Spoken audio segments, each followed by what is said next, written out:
The Memoirs of Sherlock Holmes by Sir Arthur Conan Doyle. Adventure 7. The Crooked Man. One summer night, a few months after my marriage, I was seated by my own hearth, smoking a last pipe, and nodding over a novel, for my day's work had been an exhausting one. My wife had already gone upstairs, and the sound of the locking of the hall door, some time before, told me that the servants had also retired. I had risen from my seat, and was knocking out the ashes of my pipe, when I suddenly heard the clang of the bell. I looked at the clock. It was 11:45. This could not be a visitor at so late an hour. A patient, evidently, and possibly an all-night sitting. With a wry face I went out into the hall, and opened the door. To my astonishment, it was Sherlock Holmes, who stood upon my step. "Ah, Watson," said he, "I hoped that I might not be too late to catch you." "My dear fellow, pray come in. You look surprised, and no wonder. Relieved, too, I fancy. You still smoke the Arcadia mixture of your bachelor days, then. There's no mistaking that fluffy ash upon your coat. It's easy to tell that you have been accustomed to wear a uniform, Watson. You'll never pass as a pure-bred civilian as long as you keep that habit of carrying your handkerchief in your sleeve. Could you put me up tonight?" "With pleasure. You told me that you had bachelor quarters for one, and I see that you have no gentleman visitor at present. Your hat-stand proclaims as much." "I shall be delighted if you will stay." "Thank you. I'll fill the vacant peg, then. Sorry to see that you've had the British workman in the house. He's a token of evil. Not the drains, I hope?" "No, the gas. Ah, he has left 2 nail marks from his boot upon your linoleum, just where the light strikes it. No, thank you. I had some supper at Waterloo, but I'll smoke a pipe with you with pleasure." I handed him my pouch, and he seated himself opposite to me, and smoked for some time in silence. I was well aware that nothing but business of importance would have brought him to me at such an hour, so I waited patiently until he should come round to it. "I see that you are professionally rather busy just now," said he, glancing very keenly across at me. "Yes, I've had a busy day," I answered. "It may seem very foolish in your eyes," I added, "but I really don't know how you deduced it." Holmes chuckled to himself. "I have the advantage of knowing your habits, my dear Watson," said he. "When your round is a short one, you walk, and when it is a long one, you use a hansom. And I perceive that your boots, although used, are by no means dirty. I cannot doubt that you are at present busy enough to justify the hansom." "Excellent!" I cried. "Elementary," said he. "It is one of those instances where the reasoner can produce an effect which seems remarkable to his neighbour, because the latter has missed the one little point which is the basis of the deduction. The same may be said, my dear fellow, for the effect of some of these little sketches of yours, which is entirely meretricious, depending as it does upon your retaining in your own hands some factors in the problem which are never imparted to the reader. Now at present I am in the position of these same readers, for I hold in this hand several threads of one of the strangest cases which ever perplexed a man's brain, and yet I lack the one or two which are needful to complete my theory. But I'll have them, Watson, I'll have them." His kind eyes kindled, and a slight flush sprang into his thin cheeks. For an instant only. When I glanced again, his face had resumed that Red Indian composure which had made so many regard him as a machine rather than a man. "The problem presents features of interest," said he. "I may even say exceptional features of interest. I have already looked into the matter, and have come, as I think, within sight of my solution. If you could accompany me in that last step, you might be of considerable service to me." "I should be delighted. Could you go as far as Aldershot tomorrow?" "I have no doubt Jackson would take my practice." "Very good. I want to start by the 11:10 from Waterloo." "That would give me time." "Then, if you are not too sleepy, I will give you a sketch of what has happened, and of what remains to be done." "I was sleepy before you came. I am quite wakeful now." "I will compress the story as far as may be done without omitting anything vital to the case. It is conceivable that you may even have read some account of the matter. It is the supposed murder of Colonel Barclay, of the Royal Mallows at Aldershot, which I am investigating." "I have heard nothing of it. It has not excited much attention yet, except locally. The facts are only 2 days old. Briefly, they are these. The Royal Mallows is, as you know, one of the most famous Irish regiments in the British Army. It did wonders both in the Crimea and the Mutiny, and has since that time distinguished itself upon every possible occasion. It was commanded up to Monday night by James Barclay, a gallant veteran, who started as a full private, was raised to commissioned rank for his bravery at the time of the Mutiny, and so lived to command the regiment in which he had once carried a musket. Colonel Barclay had married at the time when he was a sergeant, and his wife, whose maiden name was Miss Nancy Devoy, was the daughter of a former colour sergeant in the same corps. There was therefore, as can be imagined, some little social friction when the young couple, for they were still young, found themselves in their new surroundings. They appear, however, to have quickly adapted themselves, and Mrs. Barclay has always, I understand, been as popular with the ladies of the regiment as her husband was with his brother officers. I may add that she was a woman of great beauty, and that even now, when she has been married for upwards of 30 years, she is still of a striking and queenly appearance. Colonel Barclay's family life appears to have been a uniformly happy one. Major Murphy, to whom I owe most of my facts, assures me that he has never heard of any misunderstanding between the pair. On the whole, he thinks that Barclay's devotion to his wife was greater than his wife's to Barclay. He was acutely uneasy if he were absent from her for a day. She, on the other hand, though devoted and faithful, was less obtrusively affectionate. But they were regarded in the regiment as the very model of a middle-aged couple. There was absolutely nothing in their mutual relations to prepare people for the tragedy which was to follow. Colonel Barclay himself seems to have had some singular traits in his character. He was a dashing, jovial old soldier in his usual mood, but there were occasions on which he seemed to show himself capable of considerable violence and vindictiveness. This side of his nature, however, appears never to have been turned towards his wife. Another fact which had struck Major Murphy and 3 out of 5 of the other officers with whom I conversed was the singular sort of depression which came upon him at times. As the Major expressed it, the smile had often been struck from his mouth, as if by some invisible hand, when he has been joining the gaieties and chaff of the mess-table. For days on end, when the mood was on him, he has been sunk in the deepest gloom. This, and a certain tinge of superstition, were the only unusual traits in his character which his brother officers had observed. The latter peculiarity took the form of a dislike to being left alone, especially after dark. This puerile feature in a nature which was conspicuously manly had often given rise to comment and conjecture. The 1st Battalion of the Royal Mallows, which is the old 117th, has been stationed at Aldershot for some years. The married officers live out of barracks, and the colonel has during all this time occupied a villa called Lachine, about half a mile from the North Camp. The house stands in its own grounds, but the west side of it is not more than 30 yards from the high road. A coachman and 2 maids form the staff of servants. These, with their master and mistress, were the sole occupants of Lachine, for the Barclays had no children, nor was it usual for them to have resident visitors. Now for the events at Lachine between 9 and 10 on the evening of last Monday. Mrs. Barclay was, it appears, a member of the Roman Catholic Church, and had interested herself very much in the establishment of the Guild of St. George, which was formed in connection with the Watt Street Chapel for the purpose of supplying the poor with cast-off clothing.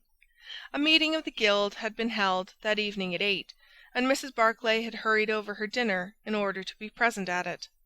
When leaving the house, she was heard by the coachman to make some commonplace remark to her husband, and to assure him that she would be back before very long.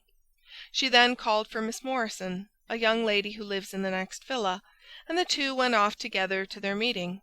It lasted 40 minutes, and at 9:15 Mrs. Barclay returned home, having left Miss Morrison at her door as she passed.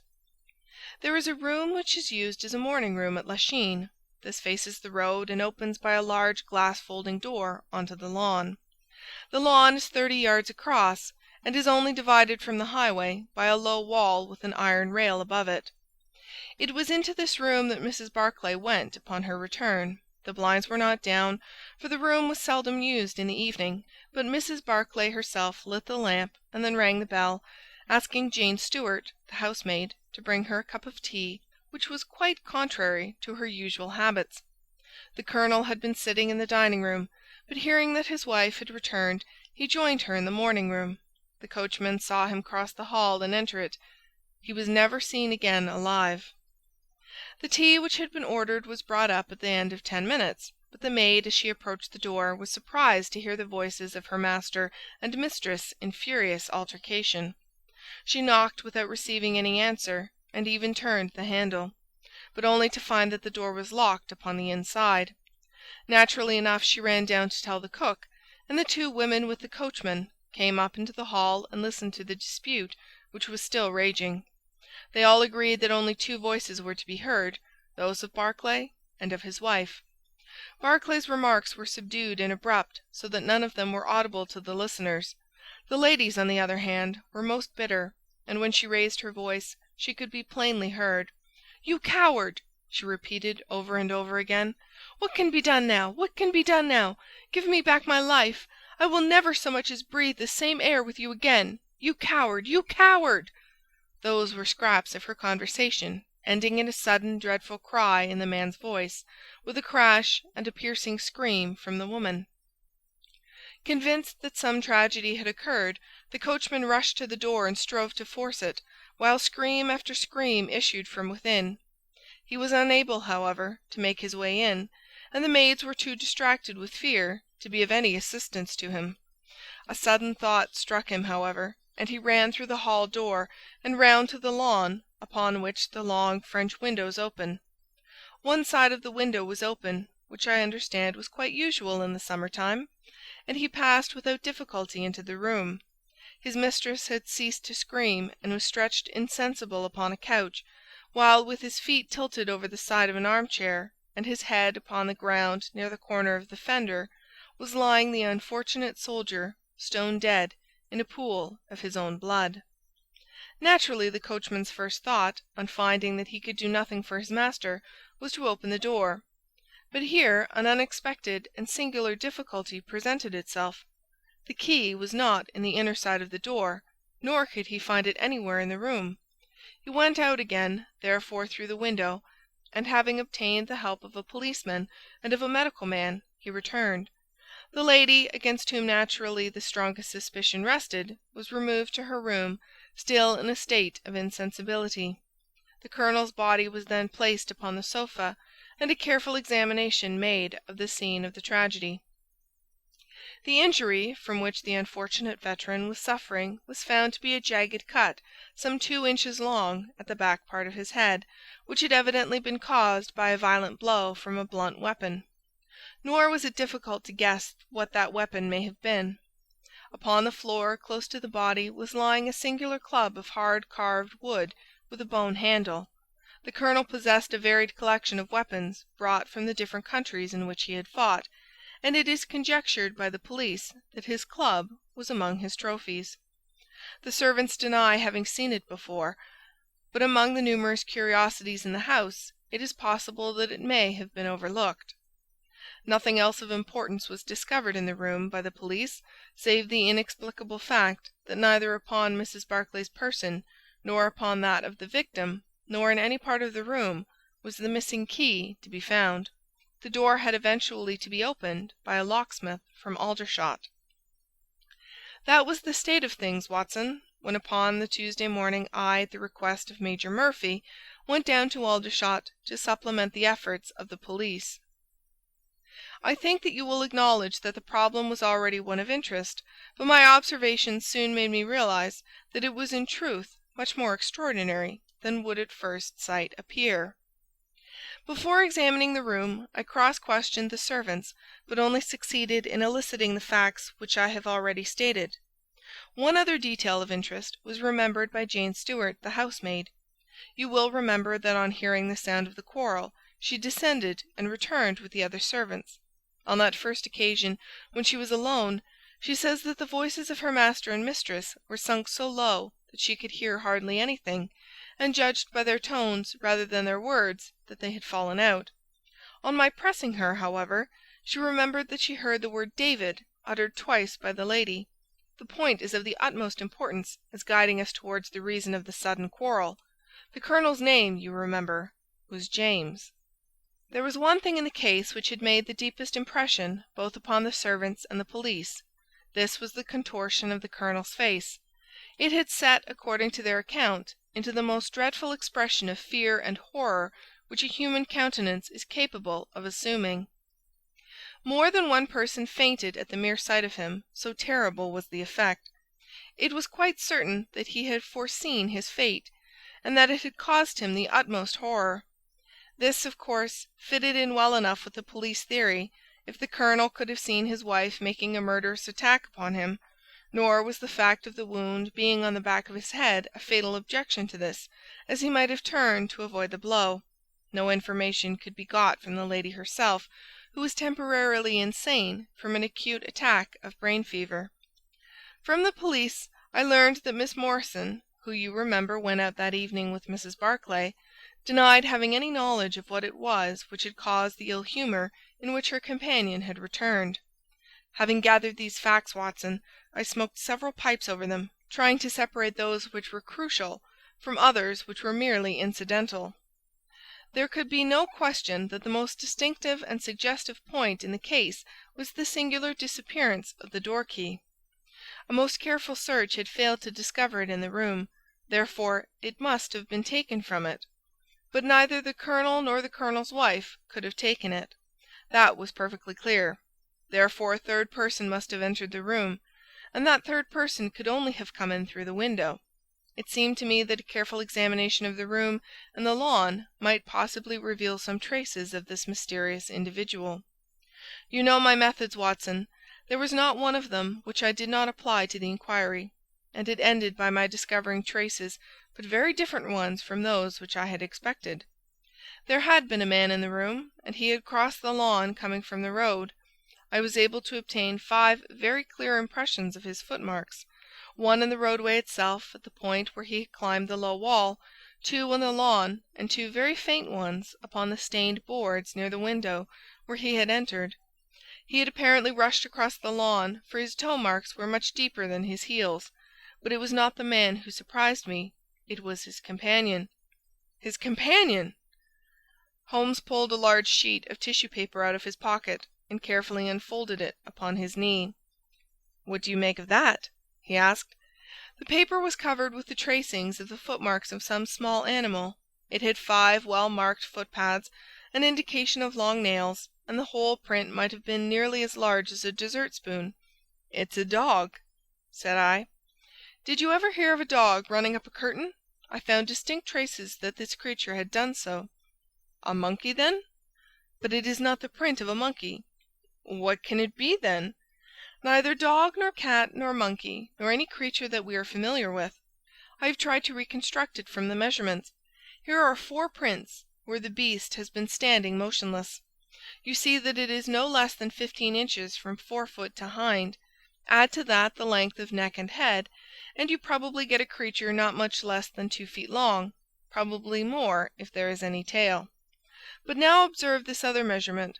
The animal has been moving, and we have the length of its stride. In each case it is only about 3 inches. You have an indication, you see, of a long body, with very short legs attached to it. It has not been considerate enough to leave any of its hair behind it, but its general shape must be what I have indicated, and it can run up a curtain, and it is carnivorous." "How do you deduce that?" "Because it ran up a curtain. A canary's cage was hanging in the window, and its aim seems to have been to get at the bird." "Then what was the beast?" "Ah, if I could give it a name it might go a long way towards solving the case. On the whole, it was probably some creature of the weasel and stoat tribe, and yet it is larger than any of these that I have seen." "But what had it to do with the crime?" "That also is still obscure. But we have learned a good deal, you perceive. We know that a man stood in the road, looking at the quarrel between the Barclays. The blinds were up and the room lighted. We know also that he ran across the lawn. entered the room accompanied by a strange animal, and that he either struck the colonel, or, as is equally possible, that the colonel fell down from sheer fright at the sight of him and cut his head on the corner of the fender. Finally, we have the curious fact that the intruder carried away the key with him when he left." "Your discoveries seem to have left the business more obscure than it was before," said I. "Quite so. They undoubtedly showed that the affair was much deeper than was at first conjectured. I thought the matter over, and I came to the conclusion that I must approach the case from another aspect. But really, Watson, I am keeping you up, and I might just as well tell you all this on our way to Aldershot tomorrow." "Thank you. You have gone rather too far to stop." "It is quite certain that when Mrs. Barclay left the house at 7:30, she was on good terms with her husband. She was never, as I think I have said, ostentatiously affectionate, but she was heard by the coachman chatting with the colonel in a friendly fashion. Now it was equally certain that, immediately on her return, she had gone to the room in which she was least likely to see her husband, had flown to tea as an agitated woman will, and finally, on his coming in to her, had broken into violent recriminations. Therefore, something had occurred between 7:30 and 9 o'clock which had completely altered her feelings towards him. But Miss Morrison had been with her during the whole of that hour and a half. It was absolutely certain, therefore, in spite of her denial, that she must know something of the matter. My first conjecture was that possibly there had been some passages between this young lady and the old soldier, which the former had now confessed to the wife. That would account for the angry return, and also for the girl's denial that anything had occurred, nor would it be entirely incompatible with most of the words overheard. But there was the reference to David, and there was the known affection of the colonel for his wife, to weigh against it, to say nothing of the tragic intrusion of this other man, which might, of course, be entirely disconnected with what had gone before. It was not easy to pick one's steps, but on the whole I was inclined to dismiss the idea that there had been anything between the colonel and Miss Morrison, but more than ever convinced that the young lady held the clue as to what it was which had turned Mrs. Barclay to hatred of her husband. I took the obvious course, therefore, of calling upon Miss Morrison, of explaining to her that I was perfectly certain that she held the facts in her possession, and of assuring her that her friend, Mrs. Barclay, might find herself in the dock upon a capital charge unless the matter were cleared up. Miss Morrison is a little ethereal slip of a girl, with timid eyes and blonde hair, but I found her by no means wanting in shrewdness and common sense. She sat thinking for some time after I had spoken, and then turning to me with a brisk air of resolution, she broke into a remarkable statement, which I will condense for your benefit. "I promised my friend that I would say nothing of the matter, and a promise is a promise," said she. "But if I can really help her when so serious a charge is laid against her, and when her own mouth, poor darling, is closed by illness, then I think I am absolved from my promise. I will tell you exactly what happened upon Monday evening. We were returning from the Watt Street Mission about 8:45 o'clock. On our way we had to pass through Hudson Street, which is a very quiet thoroughfare. There was only one lamp in it, upon the left-hand side, and as we approached this lamp, I saw a man coming towards us with his back very bent, and something like a box slung over one of his shoulders. He appeared to be deformed, for he carried his head low and walked with his knees bent. We were passing him when he raised his face to look at us in the circle of light thrown by the lamp, and as he did so he stopped and screamed out in a dreadful voice, 'My God, it's Nancy!' Mrs. Barclay turned as white as death, and would have fallen down had the dreadful-looking creature not caught hold of her. I was going to call for the police, but she, to my surprise, spoke quite civilly to the fellow. 'I thought you had been dead this 30 years, Henry,' said she in a shaking voice. 'So I have,' said he, and it was awful to hear the tones that he said it in. He had a very dark, fearsome face, and a gleam in his eyes that comes back to me in my dreams. His hair and whiskers were shot with grey, and his face was all crinkled and puckered like a withered apple. 'Just walk on a little way, dear,' said Mrs. Barclay. 'I want to have a word with this man. There is nothing to be afraid of.' She tried to speak boldly, but she was still deadly pale and could hardly get her words out for the trembling of her lips. I did as she asked me, and they talked together for a few minutes. Then she came down the street with her eyes blazing, and I saw the crippled wretch standing by the lamp-post and shaking his clenched fists in the air as if he were mad with rage. She never said a word until we were at the door here, when she took me by the hand and begged me to tell no one what had happened. "It's an old acquaintance of mine who has come down in the world," said she. "When I promised her I would say nothing, she kissed me, and I have never seen her since.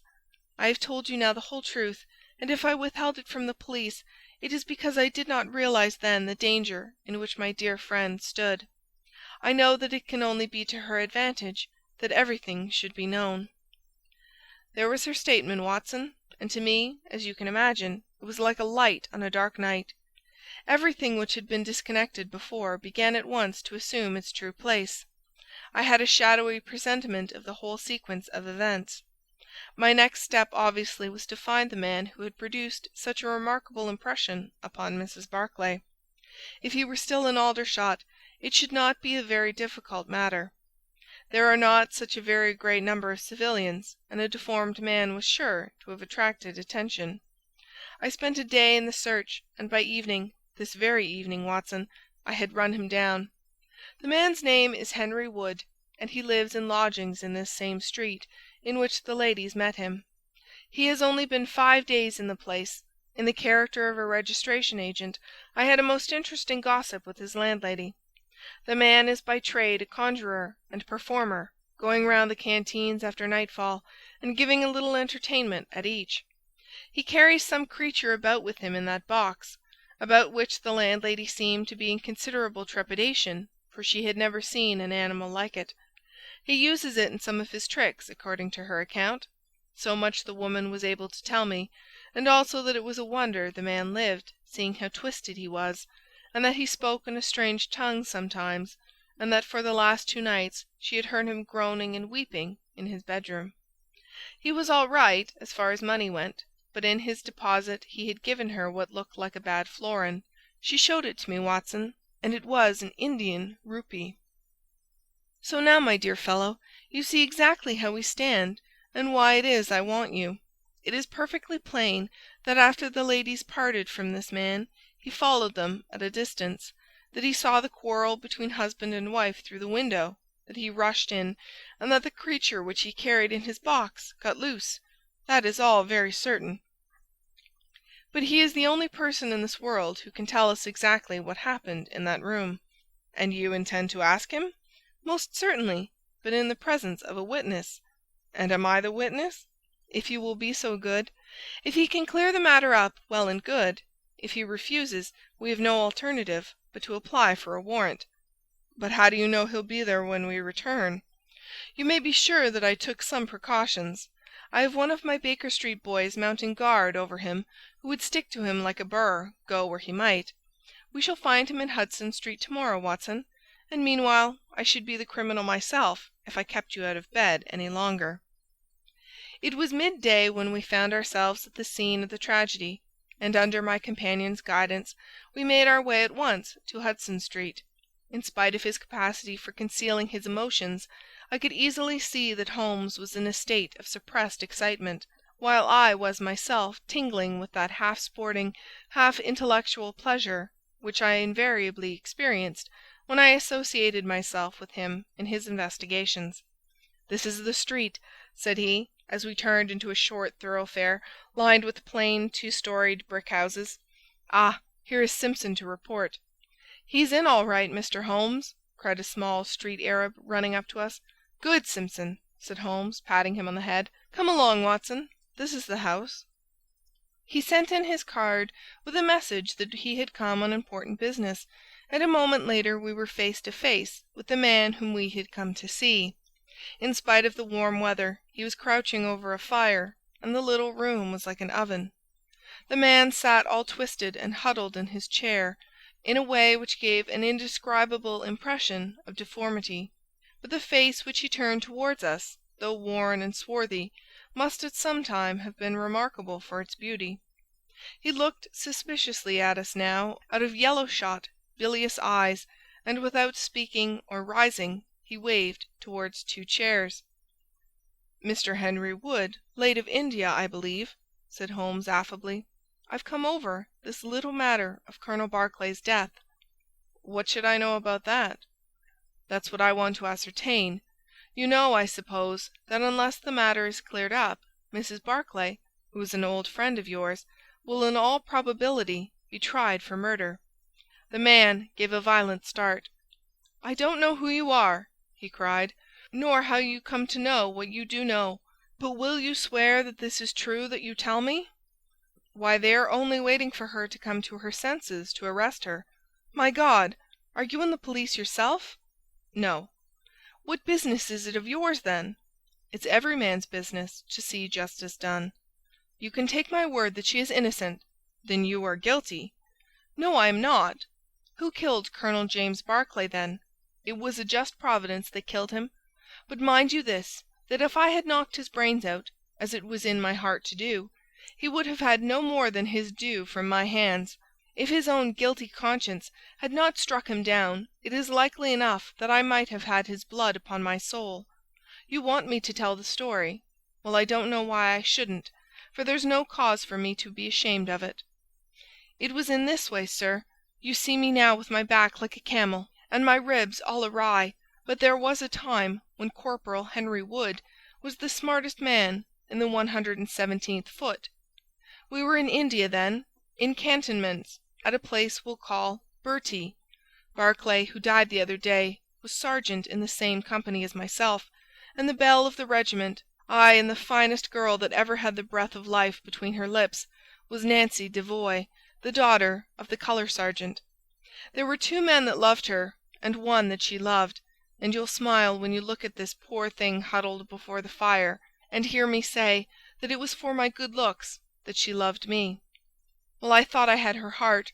Her father was set upon her marrying Barclay.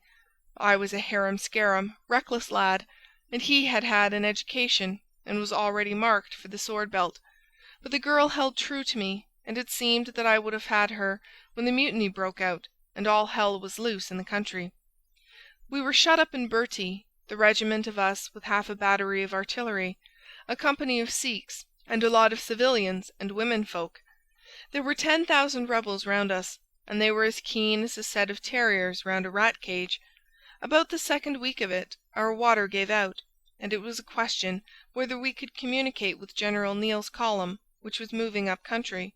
It was our only chance, for we could not hope to fight our way out with all the women and children, so I volunteered to go out and to warn General Neille of our danger. My offer was accepted, and I talked it over with Sergeant Barclay, who was supposed to know the ground better than any other man, and who drew up a route by which I might get through the rebel lines. At 10 o'clock the same night I started off upon my journey. There were 1,000 lives to save, but it was of only one that I was thinking when I dropped over the wall that night.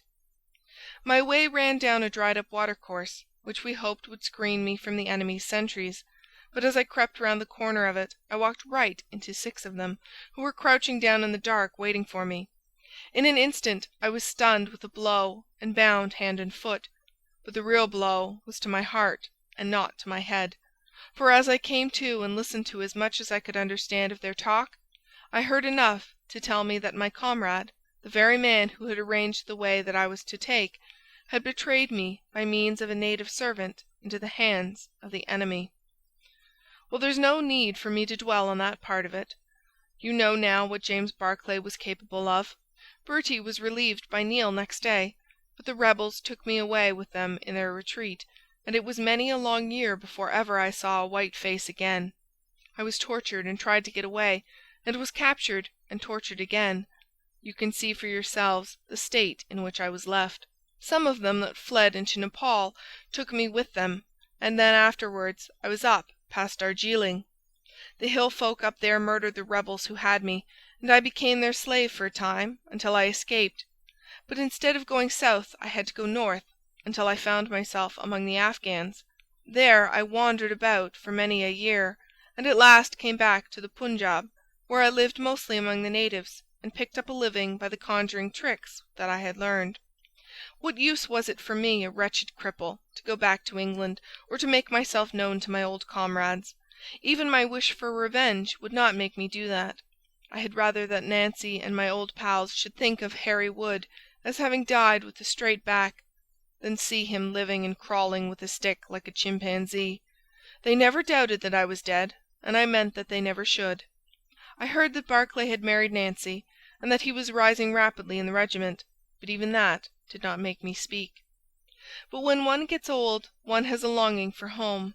For years I've been dreaming of the bright green fields and the hedges of England. At last I determined to see them before I died. I saved enough to bring me across, and then I came here where the soldiers are, for I know their ways and how to amuse them and so earn enough to keep me."